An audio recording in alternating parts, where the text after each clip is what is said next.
Hi friends, welcome to Mohana's kitchen. இன்றைக்கி நம்ம பார்க்க போகிற ரெசிபி வடகறி.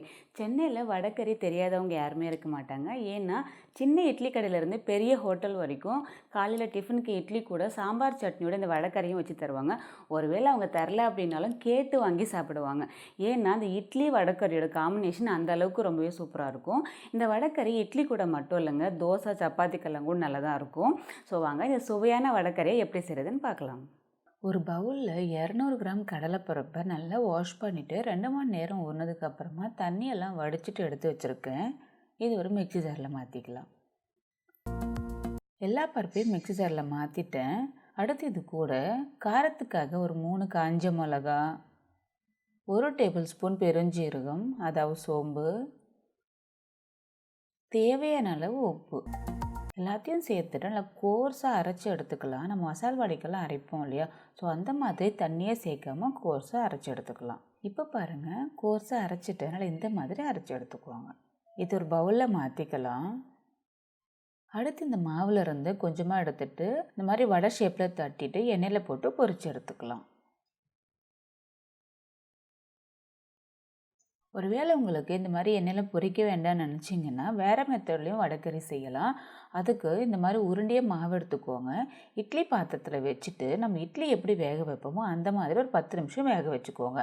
அதுக்கப்புறமா அந்த உருண்டைகளை எடுத்து நம்ம வடகறி செய்யலாம். ஸோ ஒரு சிலர் எண்ணெயில் பொரிச்சது வேண்டாம்னு நினைப்பீங்க இல்லையா, அவங்களுக்காக இந்த மெத்தட். ஒரு பக்கம் பொரிஞ்ச உடனே அடுத்த பக்கம் திருப்பிக்கோங்க.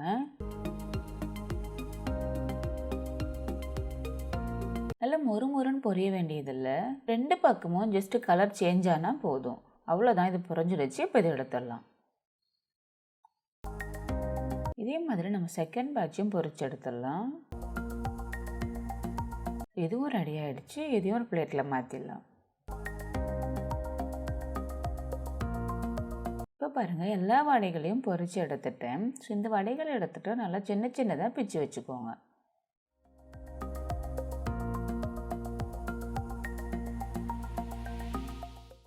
எல்லா வடைகளையும் பிச்சிட்டேன் பாருங்கள். அடுத்து நம்ம கிரேவி செய்கிறதுக்காக ஒரு பாத்திரத்தில் 2லேருந்து 3 டேபிள் ஸ்பூன் எண்ணெய் சேர்த்துக்கலாம்.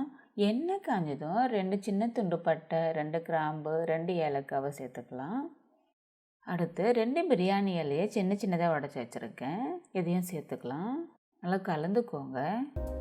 அடுத்து 2 மீடியம் சைஸ் வெங்காயத்தை கட் பண்ணி வச்சுருக்கேன், அதையும் சேர்த்துக்கலாம். வெங்காயத்தை சேர்த்து நல்லா கலந்ததுக்கப்புறமா 1 கொத்து கருவேப்பிலை, 2 பச்சை மிளகாவை சேர்த்துட்டு நல்லா கலந்துக்கோங்க. வெங்காயம் ஓரளவுக்கு வதங்கினதுக்கப்புறமா 1 டேபிள் ஸ்பூன் இஞ்சி பூண்டு விழுது சேர்த்துக்கலாம்.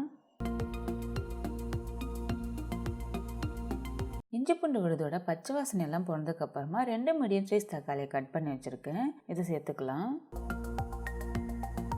நல்லா கலந்ததுக்கப்புறமா தக்காளி வெங்காயம் சீக்கிரமாக வதங்குறதுக்காக கொஞ்சமாக உப்பு சேர்த்துக்கலாம். நல்லா கலந்ததுக்கப்புறமா க்ளோஸ் பண்ணிவிட்டு தக்காளி நல்லா மசிஞ்சு வர அளவுக்கு வேக வச்சுக்கலாம். நடுவில் தேவைப்பட்ட எடுத்து கலந்துக்கோங்க. இப்போ பாருங்கள், தக்காளி நல்லா மசிஞ்சிடுச்சு. அடுத்து நம்ம மசாலா பொடிகளை சேர்த்துக்கலாம். 1/4 டீஸ்பூன் மஞ்சள் தூள், 1 டீஸ்பூன் மிளகாய் தூள், 1 டீஸ்பூன் தனியாத்தூள், 1 டீஸ்பூன் கரம் மசாலா எல்லாத்தையும் சேர்த்துட்டு நல்லா கலந்துக்கோங்க. மசாலா பொடிகள் எல்லாமே எண்ணெயில் 1 நிமிஷம் நல்லா வதங்கினதுக்கப்புறமா நம்ம தண்ணி சேர்த்துக்கலாம். நான் 2 கிளாஸ் தண்ணி சேர்க்குறேன். தண்ணியை கொஞ்சம் அதிகமாகவே சேர்த்துக்கோங்க. ஏன்னா நம்ம பொரிச்சு வச்சுருக்கோம் இல்லையா, அந்த வடையை குழம்புல சேர்த்த உடனே இந்த குழம்புல இருக்கக்கூடிய தண்ணி எல்லாமே அந்த வடை இழுத்துக்கும். அதனால தான்